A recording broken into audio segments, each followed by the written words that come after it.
Hello and welcome to this James the Bike Guy, where today we're taking a look at the Status 2 Downhill from Specialized. This is a entry-level aluminum downhill bike from Specialized that features a coil spring in the back and a mullet setup to keep it rowdy. So if this kind of thing's interesting to you, stick around and we're going to go into the features and designs of this bike, check out everything that's spec'd on it, and then of course we'll find out exactly what it weighs. Starting off at the Specialized Status. Now the Status has been in Specialized lineup as their entry-level version of their all-mountain and enduro bikes. And for 2025, they have now added a downhill version of their Status models. And what allows Specialized to kind of put this together and bring it through is they take some of the technology trickled down from the bikes above it and put that together in a less expensive package and an aluminum frame. So in this case, this Specialized Status has an alloy frame. In fact, it's what they call their M5 aluminum, and that's a butted and formed aluminum, meaning that the butting, there's thick and thin spots as you go through. That allows them to have areas like your head tube and your seat tube junction, all that be thick and super strong while saving a little bit of weight through the center. Although you'll notice at the end of this, it's not exactly a lightweight bike.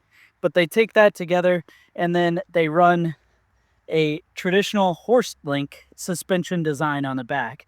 And that's something that Specialized has had for many years, but in some cases they've used different suspensions or really more complicated ones like on their DH bikes.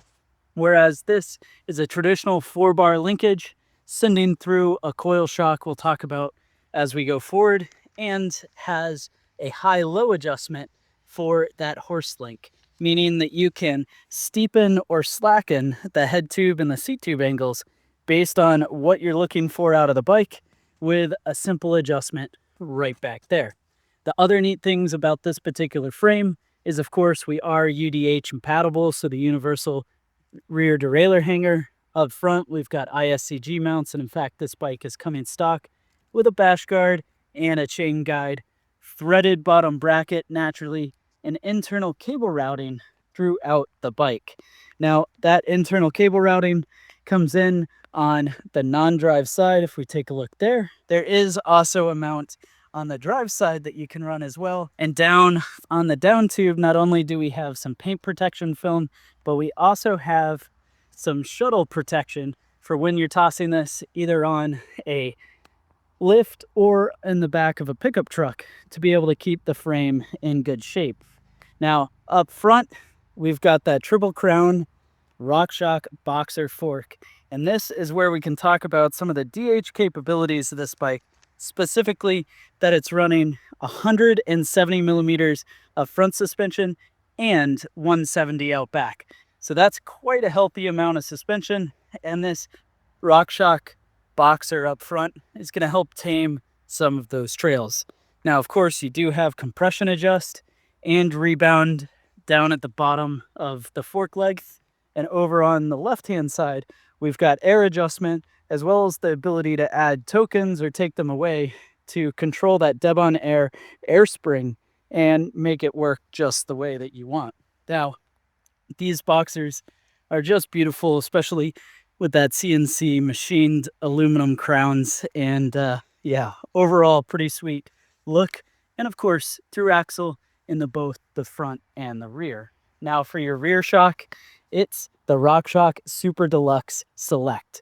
So this guy in a size S4 looks like it's coming with a 500-pound spring. The spring rate is going to be different based on the size of the bike. So say an S2 has a 400-pound spring, and this shock is custom tuned for Specialized and the bike, so you get their trail tune on the rear end. Now there is no lockout back here, and it is a big travel horse link design, which means it's not going to be the most sprightly when you're climbing. It'll be a willing participant and help you get up those hills, but it's really focused around being able to be more capable when going downhill. Now, speaking of that capability, we do have SRAM's GX downhill drivetrain. And by that, I mean we've got a GX shifter, and when we go out back, we're going to have the GX 7-speed rear derailleur, which has this tiny little cage. The height of that is pretty small compared to the modern drivetrains. Well, I should say this is modern, but compared to the 12-speed drivetrains with the big old 50 or 52 tooth rear cassettes. And instead, we've got 1 through 7 speeds with a small cage to help keep the derailleur up and out of the way, and just the gears you're really going to need for when going downhill. And that's also evident because when we look up front to this 1x descent crank, we're seeing that it's coming stock with a 34 tooth narrow wide chainring. Now, that chainring, of course, can be swapped out for whatever you want. Granted, the chain guide is 28 to 34 teeth, so we're at the max right now. But a large front chainring, tight rear cluster are really wrapping this up for downhill type usage. Also important to note, the bike has mullet, so 27.5-inch rear tires with the grid casing, their gravity casing butcher tire. And up front, it's running a 29 by 2.3 inch, same in the rear, but in the 27.5 variant.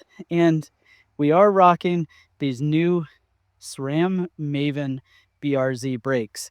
Now this brake, pretty interesting setup. It's narrowed the distance or tightened up the distance between your master cylinder and the handlebar to get everything out of the way, especially in a crash. It's got nice lever feel with the updated swing link geometry, and it clamps down using huge DH calipers with 4 pistons on the front and the rear. Finally, the cockpit is all aluminum here.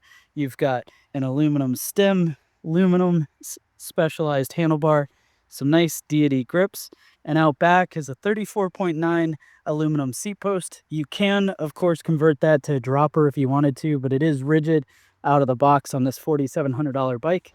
And a body geometry saddle from Specialized. The last things to talk about, of course, are going to be weight and geometry. So the geometry of this bike comes in both in a high and a low. So with that adjustment on the horse link, you're going to be able to adjust head tube and seat tube. And so in a high position size S3, we'd be talking a 64-degree head tube angle and 77.6 degree seat tube angle. Of course, if you drop it into low, those slack out a little bit with a 63.5 degree head tube and 77 degree seat tube. Of course, in that size S3, we're also talking a reach on this bike of 476 millimeters and a stack of 629. So now that we've taken a look at the geometry and specs of the bike, let's find out what this one comes in and weighs. And the actual weight of the Specialized Status 2 downhill in a size S4 comes in and weighs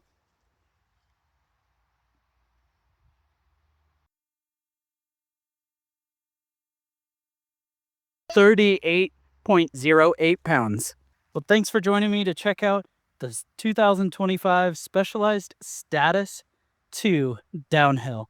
Go ahead and let me know your thoughts about this bike. Is this coming in at $4,700 a reasonable price point in 2025? Or for that money, would you be looking at something else? Go ahead and let me know those down in the comments below. Definitely hit subscribe if you enjoyed the video and browse the channel to see other videos like this to check out as well.